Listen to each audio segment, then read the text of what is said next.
Oke,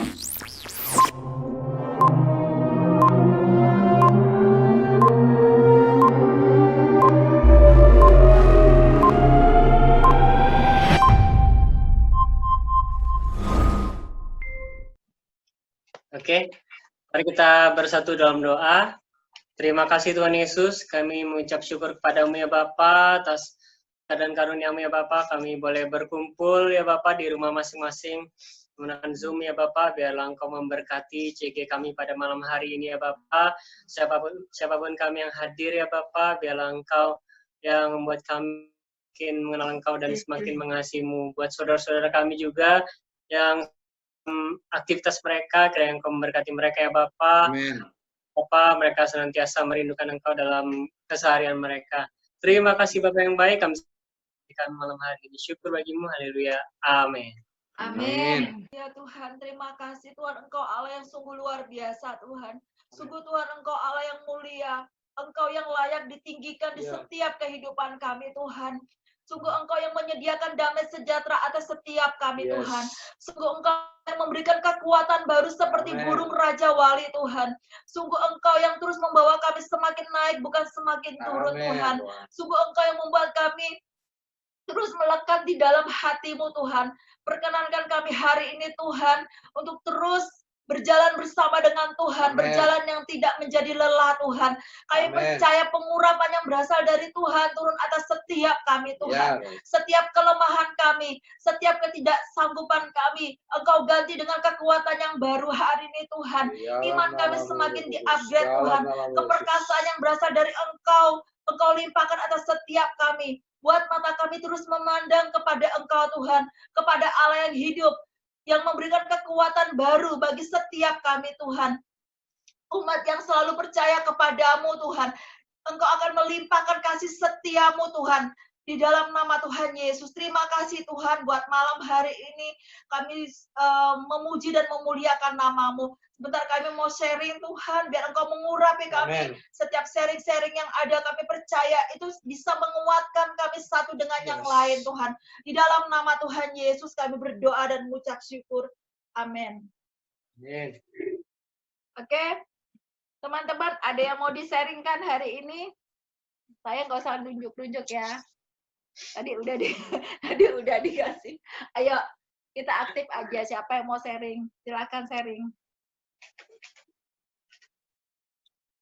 Ya, shalom semuanya. Shalom. Ya, Oke, saya duluan.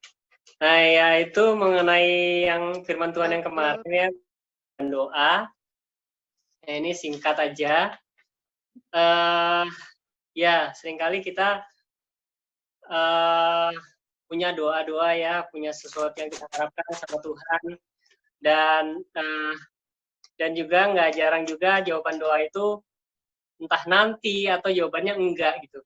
Nah, jadi kemarin saya mendapatkan sebuah ya sebenarnya ada hubungannya juga sama khotbah yang lalu-lalu, yaitu ketika Tuhan membilang nanti terhadap jawaban doa kita, dikatakan sama Pak Philip bahwa mungkin ibaratnya roti, mungkin rotinya lagi dikasih ragi, mungkin rotinya lagi belum masak katanya gitu. Mungkin jawaban doamu belum masak, jadi belum Tuhan kasih, katanya seperti itu. Atau bisa juga mungkin kalau Tuhan bilang tidak terhadap jawaban doamu, mungkin yang kamu minta itu ular katanya. Yang itu yang bisa membahayakan dirimu sendiri. Nah, jadi saya sejak dari kecil, kan saya terlahir sebagai seorang tunanetra sejak kecil. Nah, ya harapan terbesar saya kan sembuh, bisa melihat dengan normal. Nah, sejak masih kecil juga dipupuk gitu. Tuhan Yesus tuh bisa sembuhkan kamu harus berdoa, tumpang tangan kayak gitu kan. Nah, seringkali di dalam situasi yang tidak enak itu setan mempergunakan itu untuk, nah ini saya juga dapat jawabannya, kenapa kita itu nggak boleh kecewa sama doa kita, karena disampaikan beberapa minggu yang lalu kalau nggak salah. Jadi di dalam situasi yang tidak enak itu setan mau mengambil pengharapan kita di dalam Tuhan, mau mengambil iman kita dalam Tuhan. Jadi kalau sudah kecewa sama Tuhan, kalau sudah nggak percaya lagi sama Tuhan, itu setan sangat suka gitu. Makanya kita harus punya pandangan yang benar terhadap jawaban doa yang kita harapkan, terhadap apa sih sudut pandangnya Tuhan terhadap apa yang kita minta itu, apakah itu yang terbaik untuk kita, apakah itu betul-betul memuliakan nama Tuhan atau hanya untuk kesenangan kita pribadi. Nah ini sebenarnya apa ya? Saya tuh pernah mikir-mikir, merenungkan, seandainya saya sembuh, saya mau ngapain ya? Mungkin saya akan belajar motor, kebut-kebutan di jalan kayak gitu. Nah itu juga terpikir sama saya, wah asik kali ya bisa naik motor terus bisa ngebut-ngebutan di jalan gitu. Waktu saya masih remaja tuh sering mikir kayak gitu. Dan ternyata memang puji Tuhan belum dijawab Tuhan, ya itu bukan yang terbaik untuk kehidupan saya. Bahkan saya sampai sekarang pun masih bisa bersyukur bahwa apa yang saya alami itulah yang terbaik dalam kehidupan saya. Bahwa ketika Tuhan bilang enggak, itu Tuhan udah siapkan segala yang terbaik untuk kehidupan kita, jauh lebih baik daripada apa yang kita pikirkan. Amin, Bapak Ibu. Amin. Yes. Amin. Amin. Haleluya ya. Mungkin itu aja dari saya. Tuhan berkati. Amin. Luar biasa kesaksiannya. Ayo yang lain. Siti. Kamer dulu. Oh. Apaan sih? Siti lah. Habis Siti habis Kak Tim, Bang Dep, habis itu Bang Dep yang nutup. Aku baru Bang Dep. Kalau kemarin sih aku pas PTC Kak, yang pas sudah PTC online semua itu kan. Nah sebenarnya gak ada yang bertanya gitu kan. Jadi kalau Nanang juga bertanya soal puasa gitu kan. Terus dijawabnya sama Coach Coca, nanti dia bilang ntar kalau masih ada waktunya dijawab. Akhirnya masih ada waktunya dijawab. Dan kemarin Coach Coca ngomong tentang arti puasa itu ya, sebenarnya arti puasa itu melepaskan semua hal-hal yang kesukaan, dia bilang. Jadi walaupun memang di dalam Alkitab tidak makan tidak minum, tapi dia bilang selalu ada tujuannya, dan setiap puasa pasti Tuhan taruh sesuatu pewahyuan dari apa yang kita mau, ada kadang terjawab gitu kan. Terus itu di situ artinya ya puasa itu melepaskan semua yang menjadi kesukaan gitu kan. Dan di situ aku juga ada pemikiran lah yang beda gitu tentang puasa, karena selama ini kan mungkin ada hal-hal yang lain. Kemarin sih seru juga gitu kan yang pas PTC kemarin tuh. PTC online ya. Pokoknya banyak kita kan juga dikasih buku PTC itu kan, walaupun sebenarnya saya enggak baca sih. Jarang juga baca. Cuma adalah online begini kemarin PTC itu seru juga sih. Banyak hal yang didapat, cuma bingung saya mau jelasinnya kayak mana. Banyak yang dapat ya, iya pastinya. Salah satu aja jelasin, nggak apa-apa. Salah satu aja, Sil. Sit. Ya, itu kemarin ya saya dapatnya ya di puasa itu, enggak tahu kenapa. Itu sebenarnya kemarin tuh kan saya yang mau nanya gitu, tapi malu-malu gitu kan. Itu sama sudah dia bilang. Akhirnya terjawab. Ya? Oke. Kak Timbul. Ya. Shalom semuanya. Kain mana? Kain lagi meeting sama tim PSG di PSG sekolah.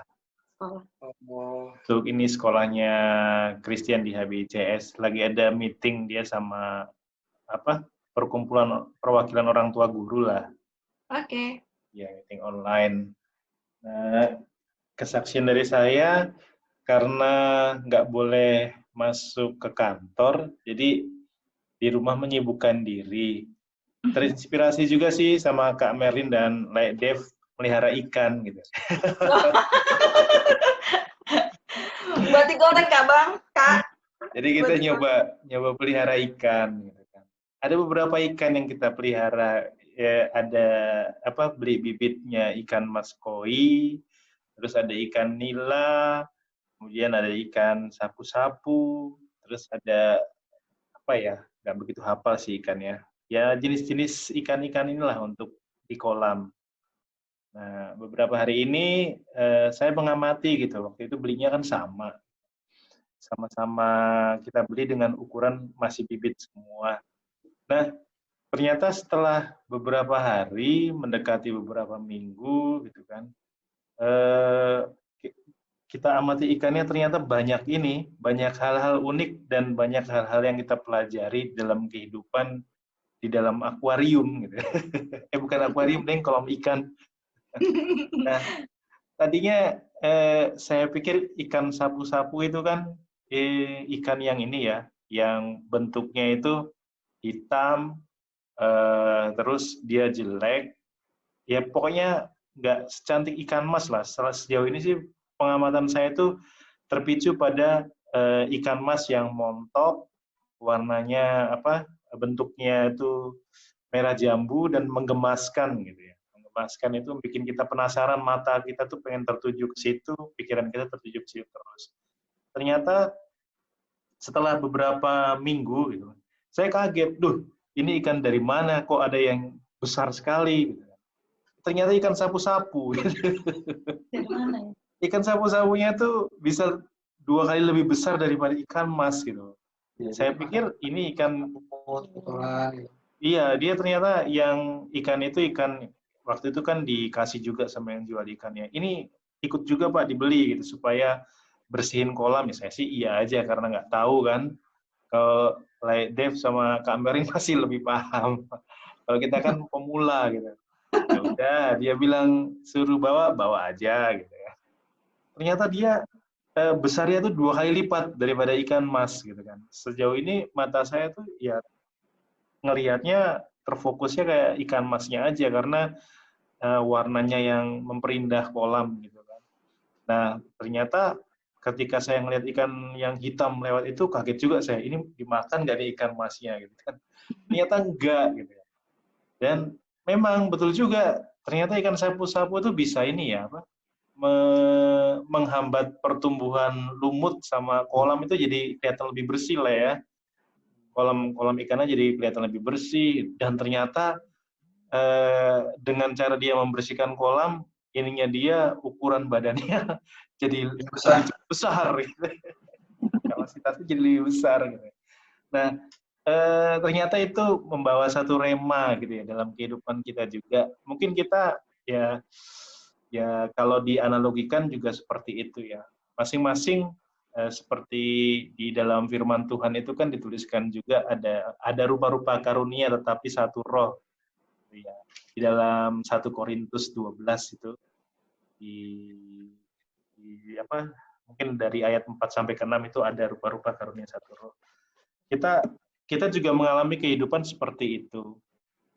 Bisa jadi di beberapa hal kita melihat seandainya saya ikan sapu-sapu, mungkin saya akan sedih gitu ya. Kenapa majikanku kok seperti yang melihat ikan mas aja ya gitu. Padahal aku udah bersihin kolam gitu kan. Ternyata luar biasa ikan sapu-sapu itu. Saya akhirnya selalu mencari-cari di mana dia sembunyi. Ternyata dia aktifnya hanya malam hari ya, Le ya. Hanya malam hari dia aktif ya. Kalau siang-siang ngumpet dia. Nah, jadinya saya semakin penasaran. Malam-malam pun saya sempetin mencari gitu. Di mana gitu. Seperti apa sih aktivitas dia. Nah, kita juga seperti itu. Di satu sisi bisa jadi kita sebagai manusia ketika kita posisinya misalkan sebagai posisi A, kita pernah juga pasti suatu saat menginginkan seperti posisi B. Ketika kita menjadikan sapu-sapu, mungkin kita merasa, oh kita kurang menarik perhatian ya, gitu. Kita kok nggak seperti ikan mas yang selalu diperhatikan orang. Tapi sebetulnya satu hal yang bisa saya pelajari bahwa ternyata itu salah. Tuhan itu ternyata memang memperhatikan semua orang. Kapasitas orang itu, kapasitas manusia itu selalu diberikan berbeda-beda. Namanya karunia ya. Karunia itu kan kita tidak dalam posisi untuk negosiasi.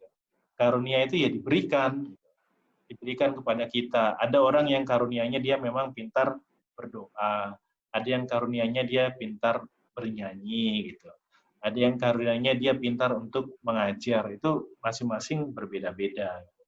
Tapi itu sungguh sih, memang ternyata mungkin karena ini ya, karena Tuhan itu memang menciptakan segala sesuatu di alam ini dengan firman, maka segala sesuatu itu bisa berbicara dan menunjukkan, mengembalikan sesuatu itu kepada firman juga. Seperti ketika saya melihat ikan tadi, ternyata mengingatkan saya ke firman Tuhan juga. Karena memang kalau firman itu sudah keluar, pasti kan dia tidak akan sia-sia ya. Firman itu menciptakan ikan juga, firman itu menciptakan segala sesuatu di alam ini. Kalau kita memang mengamati, gitu, pasti kita akan mendapatkan rema. Dan rema yang saya dapati di dalam 1 minggu itu, ya 1 minggu ini salah satunya itu.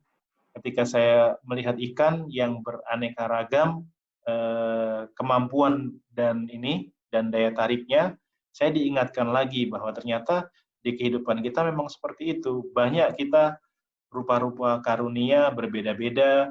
Ada yang orang itu misalkan diciptakan dengan berkelebihan, ada orang yang berkekurangan. Mungkin kita nanya, kenapa sih Tuhan kok ciptakan itu?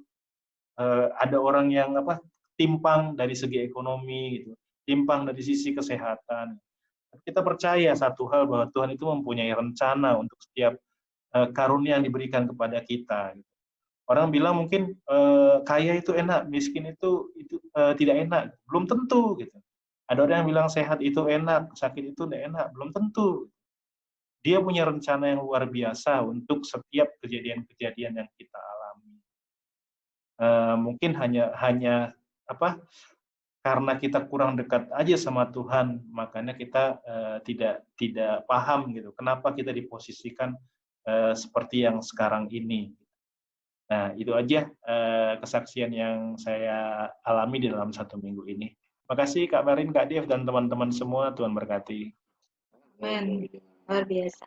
Oke, tadi ada dari saya, ini semenjak pandemi COVID ini ya, kita selalu dari tim pendoa melakukan doa online. Nah, yang kami rasakan ini, yang saya pribadi rasakan mengikuti doa online ini, saya mau sharing sedikit bahwa bener loh, nggak ada jarak untuk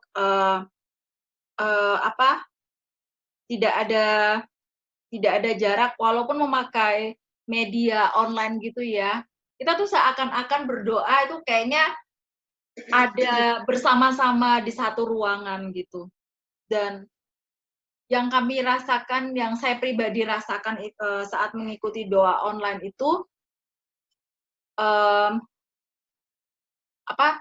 kayak belas kasihan buat jiwa-jiwa yang terhilang, terus mengenai bangsa dan apa yang kita doakan itu seakan-akan kita tuh ada di suatu tempat. Nah, kebetulan kelompok saya itu ada bersama dengan Bu Tenli sama Bu Evi, 3 orang itu. Yang tadinya itu Bu Evi ini orangnya nggak terlalu aktif untuk berdoa gitu. Tapi saat pandemik ini dia menjadi orang yang aktif gitu ya. Dan kita tetap setia, tiap hari kita berdoa online itu jam 8 malam, kita udah mulai gitu. Dan kita benar-benar rasakan dan apa yang kita dapatkan itu benar-benar membuat kita saling menguatkan gitu ya, satu dengan yang lain. Dan kita juga jadi rindu, pengen ketemu seperti kayak gitu ya. Tapi ya kita juga harus menahan diri gitu. Dan saya dapatkan di sini bahwa lakukan aja apa yang menjadi bagianmu gitu ya. Mungkin saat ini kita kayaknya lelah banget. Aduh, doa online lagi, TG online lagi ya kan. Apa-apa online terus gitu. Tapi ya Tuhan ingatkan satu hal bahwa lakukan aja apa yang menjadi bagian kita. Selanjutnya Tuhan yang akan melakukan apa yang menjadi bagiannya. Mungkin saat ini kayaknya kita apalagi kalau di atas jam-jam 9 doa gitu ya, itu kayaknya udah dicampur dengan rasa ngantuk gitu ya. Terus juga banyak hal yang mengganggu gitu ya. Tapi saat kita mau setia untuk lakukan itu, kemarin saya juga ada sharing gitu sama teman-teman bahwa kita cuma lakukan aja apa yang menjadi bagian kita. Selanjutnya Tuhan kok yang lakukan. Kita nggak tahu, kita cuma nabur doa aja, hal-hal yang baik yang kita tabur. Nanti selanjutnya Tuhan yang akan sempurnakan. Apa yang kita tabur nggak akan pernah sia-sia. Nah, sama halnya dengan kehidupan kita saat ini, jangan pernah mengeluh, tetap setia aja apa yang menjadi bagian kita kerjakan. Selanjutnya nanti Tuhan yang menyempurnakan. Jangan berkeluh kesah dengan keadaan kita, mungkin dengan ketidaknyamanan. Aduh, ini nggak enak banget, mau begini semua dibatasi. Tapi saat kita tahu dan taat apa sih yang Tuhan mau di dalam kehidupan kita, saya percaya bahwa kita pasti bisa lalui bersama dengan Tuhan. Ya, setiap apapun yang kita hadapi, saya percaya bahwa segala sesuatu itu mendatangkan kebaikan untuk hidup kita. Itu sih yang saya dapatkan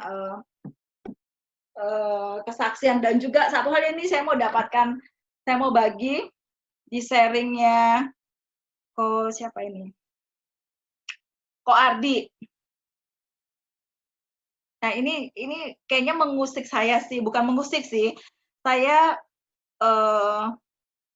memastikan di dalam kehidupan saya.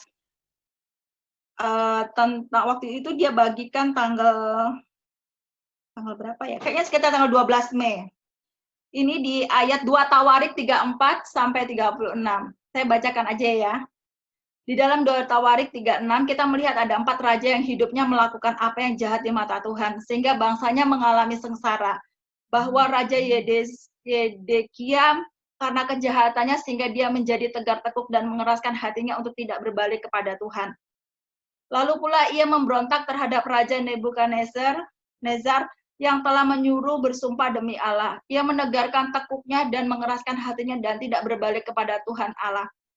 Dia ini raja yang sangat keras kepala dan dia banyak melakukan kejahatan.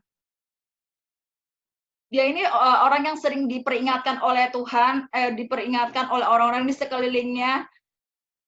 Dia menjadi orang-orang yang sombong dan dia menjadi orang yang susah dibentuk, sehingga dia sulit untuk datang sama Tuhan.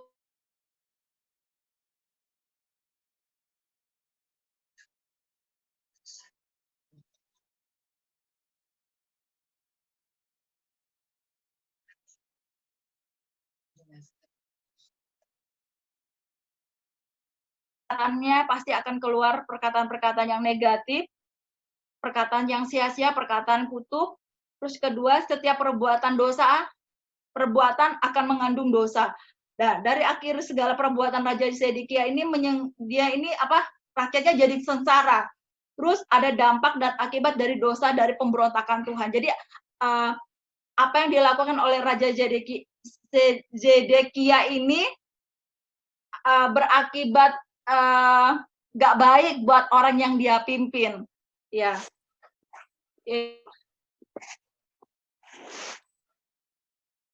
Ada kejahatan yang terus-menerus membelenggu orang-orang yang dia pimpin ini.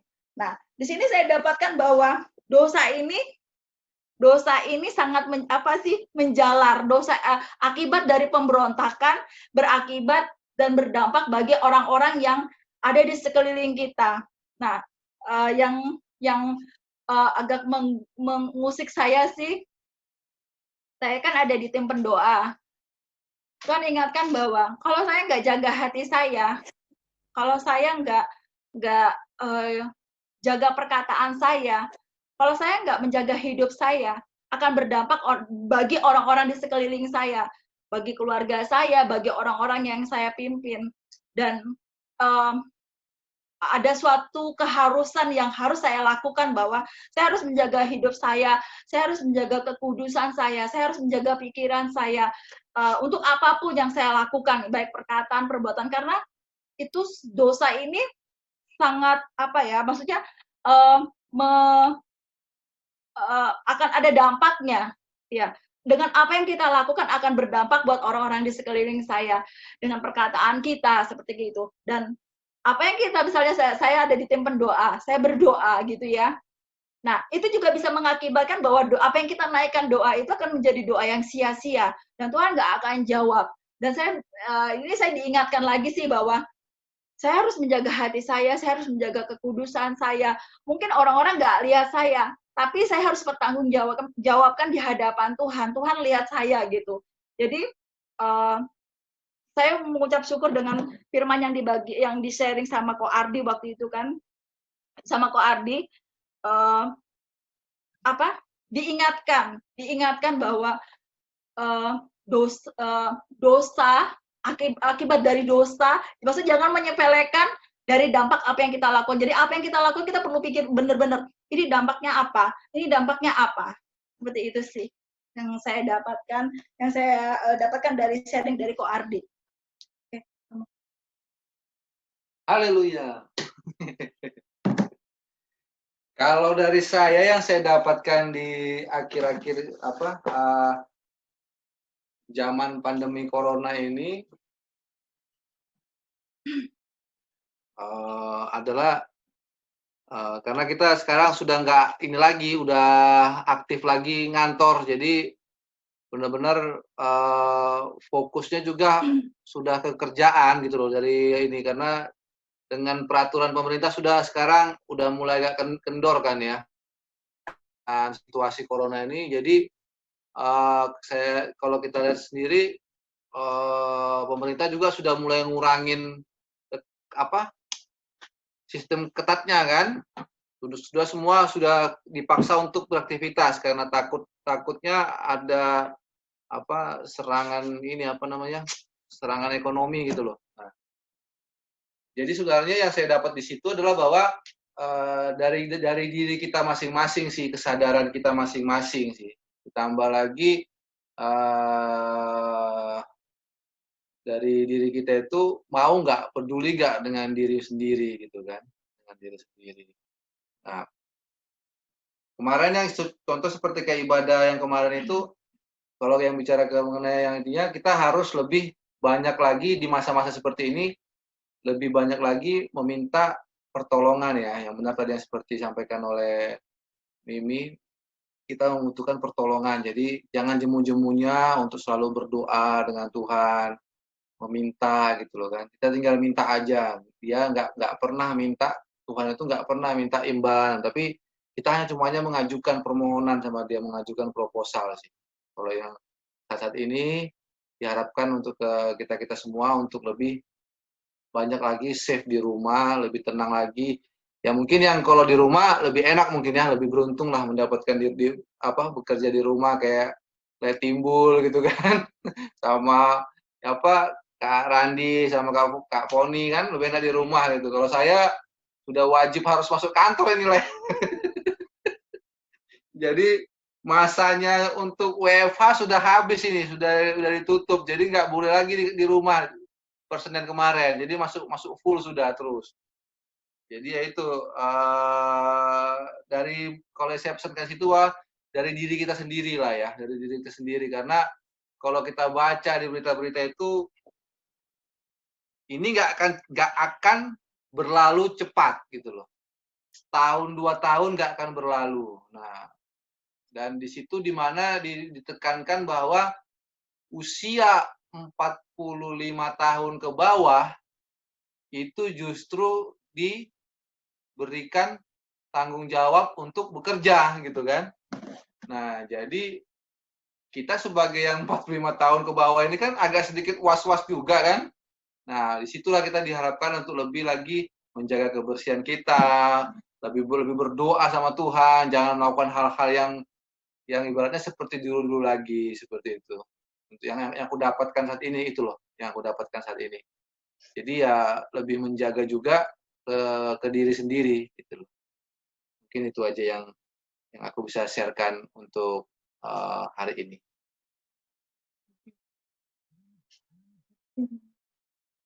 Dan yang ini, yang mau firman sekarang, itu kita coba buka dulu Pak di Matius 7 ayat 7.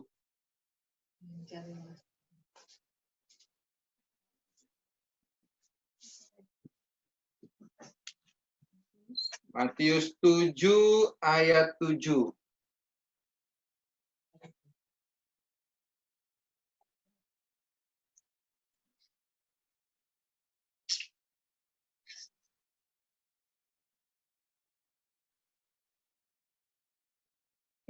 Ya, di sini ada 3 hal ya. 3 hal yang diapakan di sini seperti saya bilang tadi itu, minta, cari, dan ketuk. Yang dibagikan sama apa kemarin, ibadah online. Nah, minta, cari, dan ketuk. Kalau bicara minta, kita seperti tadi, tinggal naikkan permohonan, Tuhan aku perlu gitu kan. Tuhan aku perlu gitu. Ya, dan cari itu sambil kita mencari, berusaha semampu kita, pasti Tuhan akan memberikan kita kekuatan, contohnya seperti itu. Kekuatan, daya tahan tubuh juga itu salah satu kekuatan ya kan. Ketuklah itu ya caranya ya mungkin rela berjuang, harus mau berjuang, bertahan, mendapatkan sekalipun harus dengan cara berdarah-darah gitu loh. Harusnya dengan kerja keras sampai sekencang-kencangnya bekerja itu, tapi itu pasti akan diberikan yang setimpal gitu loh, yang pasti akan diberikan di masa-masa dalam perjuangan itu.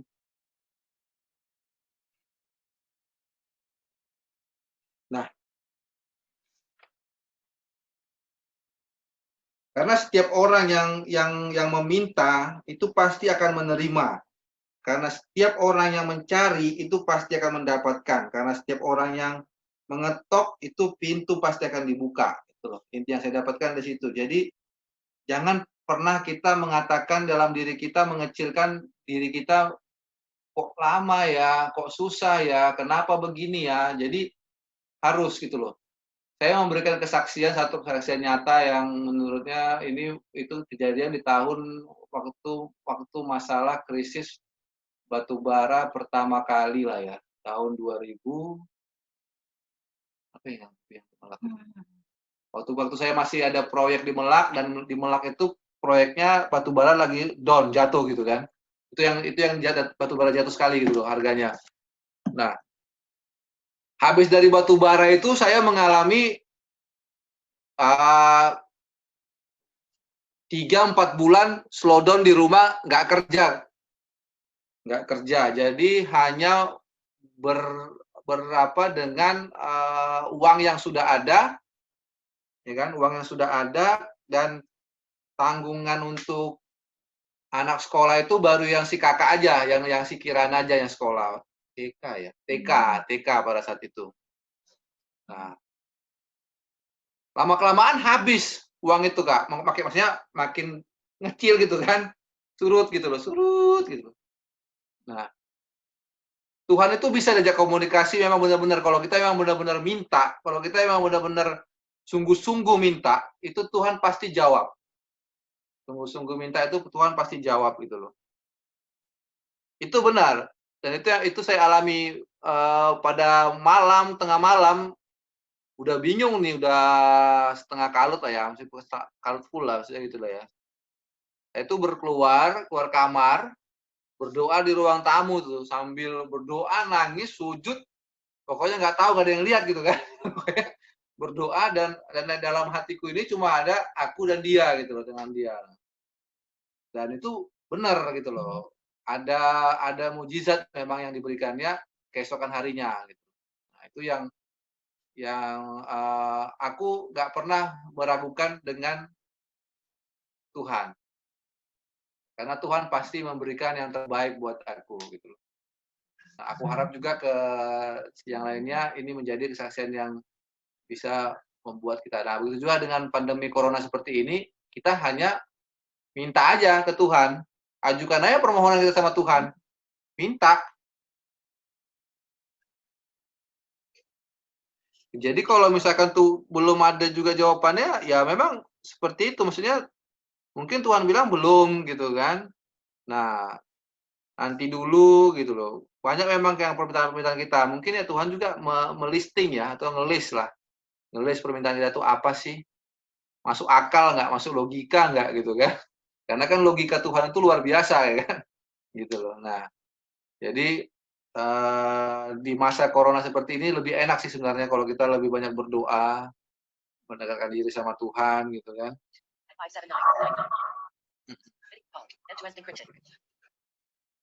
Mungkin itu aja masukannya. Intinya jangan curigai Tuhan ketika Tuhan belum menjawab doa kita ya. Sebaliknya curigai proposal kita. Apa sih? Ada kesalahan di mana sih? Gitu ya. Jangan pernah curiga akan Tuhan. Tetap percaya bahwa doa-doa kita itu pasti Tuhan akan jawab. Bukan Tuhan menghambat, bukan Tuhan terlambat. Yang sebenarnya Tuhan akan, seperti Kak Randi tadi bilang, Tuhan sedang meragi. Iya nggak Kak Randi ya? Tuhan sedang meragi untuk menunggu agar roti itu berkembang penuh sebelum diberikan kepada anak-anaknya. Gitu. Jadi tetap semangat. Tetap semangat. Terima kasih Tuhan. Terima kasih Roh Kudus. Dimanapun kami berada Bapak, Kau selalu menjaga kami Tuhan Yesus. Amen. Terima kasih Bapak. Terima kasih Roh Kudus. Kami telah bersegi malam hari ini. Kiranya Bapak segi sebuah kabar baik Bapak. Kabar berita yang luar biasa Tuhan Yesus buat kami Tuhan Yesus. Terima kasih Bapak. Terima kasih Roh Kudus. Terpujilah nama Bapa. Haleluya. Amin. Amin.